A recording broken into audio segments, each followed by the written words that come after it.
মুড়ির কাটলেট নিয়ে হাজির হলাম।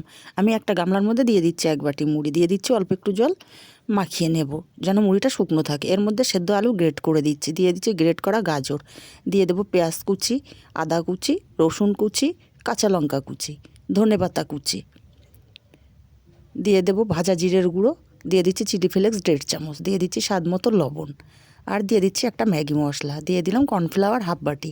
ভালো করে শুকনো মেখে নেব জল ছাড়া, মাখিয়ে হাত পরিষ্কার করে হাতে একটু তেল মেখে কাটলেটের শেপ দিয়ে নেব। ভালো লাগলে চ্যানেলটাই অবশ্যই সাবস্ক্রাইব করার অনুরোধ রইল। এবার একটা বাটির মধ্যে আমি নিয়েছি 1 চামচ ময়দা আর অল্প একটু জল, পাতলা একটা ব্যাটার গুলে নেব।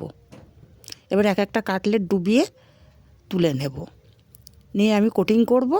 এখানে নিয়েছি সিমাই দিয়ে আমি কোটিং করে নিয়ে তেল গরম করে তেলের ওপর দিয়ে দিচ্ছি। এপিট ওপিট করে সোনালি গোল্ডেন কালার করে ভেজে তুলে নিলে